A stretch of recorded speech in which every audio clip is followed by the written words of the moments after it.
আকাশ ছুঁয়ে শুরু হচ্ছে এক ইতিহাসের যাত্রা। ২৭ জুলাই ২০২৫ এই দিনটি চিহ্নিত হয়ে থাকবে রাশিয়া ও উত্তর কোরিয়ার সম্পর্কে এক নতুন মোড়ের সূচনা হিসেবে। প্রথমবারের মতো সরাসরি আকাশপথে যুক্ত হচ্ছে মস্কো ও পিয়ংইয়ং।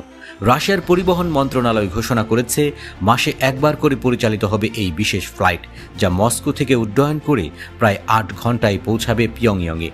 এই রুটে ফ্লাইট পরিচালনার দায়িত্ব পেয়েছে রুশ বেসরকারি বিমান সংস্থা নর্ডউইন্ড এয়ারলাইন্স।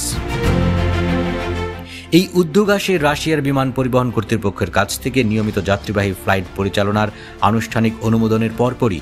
পরিবহন মন্ত্রণালয়ের ভাষ্য অনুযায়ী এই প্রথমবার রাশিয়া ও ডিপিআরকের রাজধানীকে সরাসরি আকাশপথে যুক্ত করা হলো। ধীরে ধীরে একটি নির্ভরযোগ্য যাত্রী চাহিদা গড়ে তোলাই আমাদের উদ্দেশ্য। এই আকাশপথের সূচনা আসলে রাশিয়া উত্তর কোরিয়ার বহু দশকের পুরনো সম্পর্ককেই আধুনিক পুনর্জাগরিত করেছে। ঠান্ডা যুদ্ধের যুগ থেকেই পিয়ংইয়ংয়ের ঘনিষ্ঠ মিত্র ছিল সোভিয়েত ইউনিয়ন। কোরীয় যুদ্ধ চলাকালে উত্তর কোরিয়াকে সক্রিয় সমর্থন দেয় মস্কো।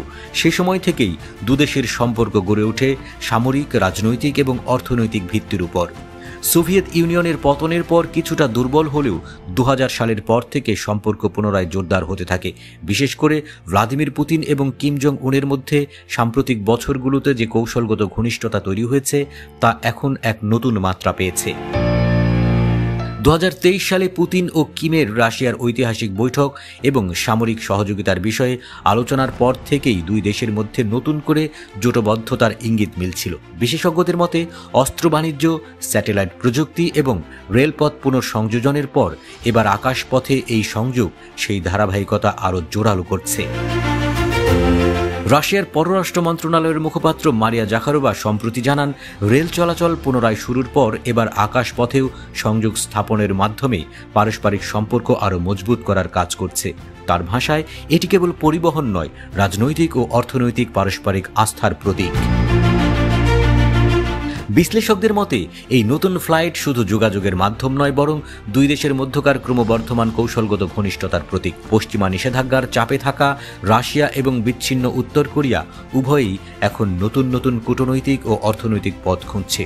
মস্কোর জন্য উত্তর কোরিয়া যেমন একটি বিকল্প অংশীদার, তেমনি পিয়ংইয়ংয়ের জন্য রাশিয়া হয়ে উঠেছে এক অনুগত শক্তিশালী বন্ধু। আকাশপথে এই প্রথম সংযোগ হয়তো আরও বড় কিছু আশার ইঙ্গিত দিচ্ছে, যেখানে ভৌগোলিক দূরত্বের দেয়াল ভেঙে দুই শাসক গোষ্ঠী এক নতুন যুগে প্রবেশ করছে। বন্ধুত্বের পুরনো শেকড়ে ভর করে গড়ে উঠেছে আধুনিক জোট, যার অভিমুখ সময়ের চেয়েও এগিয়ে।